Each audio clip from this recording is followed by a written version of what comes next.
Welcome back. You're watching our Maharashtra special here on Political Exchange. Uddhav Thackeray has been sworn in as the Chief Minister of Maharashtra. 6 other ministers have been sworn in, 2 each from the NCP, Sena and the Congress. Manisha Priyam also joining us on this discussion. Manisha Priyam, what has happened with the BJP now? We saw NCP, the Congress and Shiv Sena managing to outwit the BJP this time around. Do you think this will lead to more muscle flexing by BJP's allies in the upcoming elections in Jharkhand, Bihar and other parts of the country? Yeah, undoubtedly there'll be muscle flexing by the allies, because remember, the smaller parties or partners are mostly regional and state level players. They can never get the scale that the BJP has. They can never have the national dimensions that the BJP has. So for them, what you call muscle flexing is also another way of calling them to be veto players. In scale, they'll never be the size of the BJP. For them, issue-based veto playing is an important way of either bargaining from the BJP, but this time around, and in fact, they had bargained a lot. If you see the JDU, for example, even prior to the 2019 Lok Sabha elections, had got a lot of seats, far more in proportion to what it had the last time around from the BJP, and the BJP as the bigger partner had to concede. But the fact is that the moment the BJP started becoming a player at the national level and at the state level, that's when you've seen that the regional allies have said that it is now a question of existence for them. If they allow the BJP to expand both ways, then they'll be washed out. So it's not just that there'll be muscle flexing.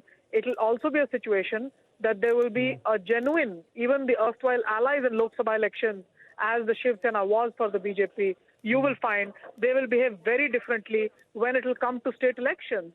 So will be difficult. Let's see how it plays out in the days to come.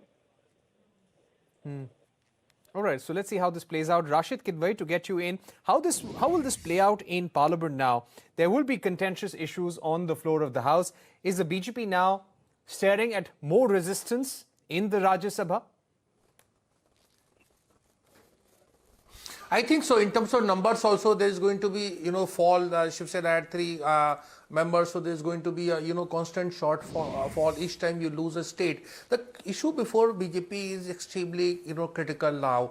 Do they want to be, a kind of have this policy of Ekla Chalo Re that Congress had for years and decades, that, they were holding a pole position and they would not have any trucks with any regional party or so, and they did it in a great style. Or the BJP will continue to follow that path that Atal Bihari Vajpayee had shown of coalition dharma, and that requires a lot of flexibility, process of accommodation, or these things, which, and perhaps even a NDA, convener or so, which is not there, somebody who's not from the BJP. So this is a thing. Yesterday I was hearing JDU person, he was saying that the BJP has this, it described as a imperialistic aggression.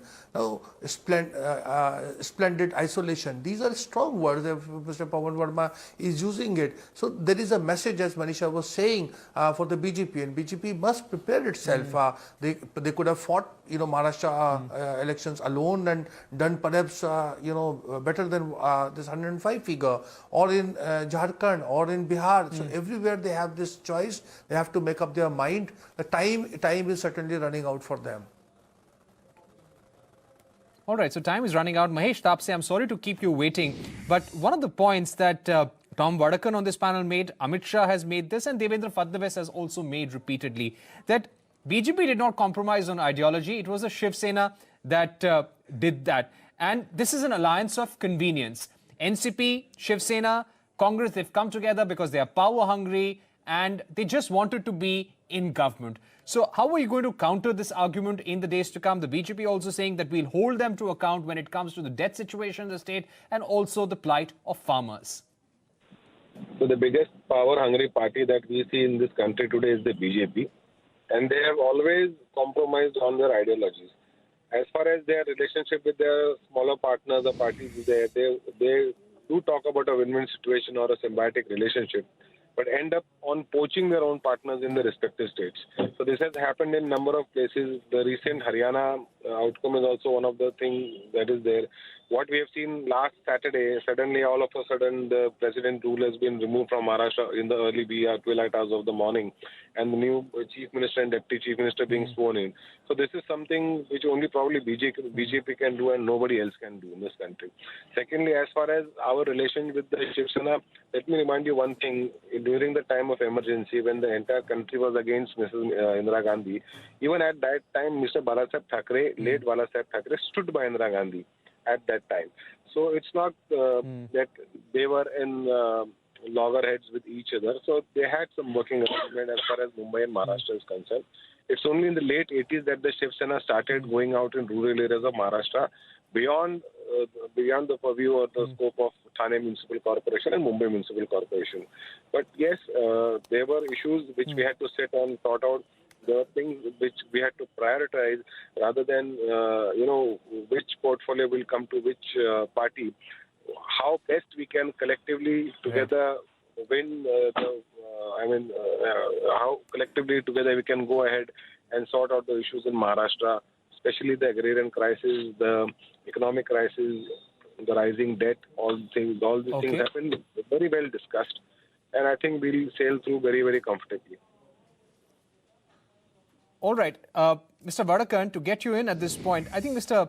Rashid Kidwai raised a very important point that some of your allies don't like the BJP's big brother attitude. People like Pawan Sharma of the JDU, they've even accused the BJP of imperialistic aggression. Very strong words being used by some of your allies there. Will somewhere the BJP have to now review its approach to regional politics, to elections, allies and smaller parties as well? Well, pragmatism is the order of the day, and I think Bharatiya Janata Party has been a practitioner of this art. Rashid said a lot of things. Probably he said that Jairam Ramesh drafted it. I think it's come from the Congress table, the entire literature, because I think I don't know specific, I wouldn't put it on the doorstep of, say, A person or B person, because I think this was played up in Madhya Pradesh, where they promised that farmers would be taken care of their debt, and it would be implemented within 7 days. Well, dramatic promise. And then you had Mr. Scindia saying, well, that's not just happening, and he was requesting the Chief Minister to do something about it. This is not the BJP that said it. This is Mr. Scindia. Be what it may about the equation of Kamal Nathji with Scindia, that's another issue. But the point is, if these are the same craftsmen who have drafted the documents for the cocktail combine of Shiv Sena, NCP and the Congress, I think the dilemma is there, because it is not easy to say that, well, all's well and honky-dory. Things are going to take a turn, because you have the remote control is with Sharad Pawarji. He's a master craftsman, he has knowledge, he has been agricultural minister, but be what it may, the real the test of the pudding is in the eating of it. I think Shiv Sena will have to deliver. All right. If they do not deliver, we will keep our constitutional duty with us. We will be a constructive opposition, but yes, we will watch them very closely, and so will the people of Maharashtra.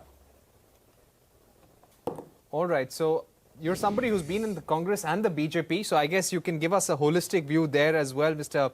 Vadakan. But I guess there will be some points that will be very interesting in the days to come. Remember, the Supreme Court is yet to rule on the petition filed by the Congress and Sena against government formation in the state of Maharashtra. How Ajit Pawar and Devendra Fadnavis were actually sworn in, and how the governor invited them. I think that is still an issue before the Supreme Court.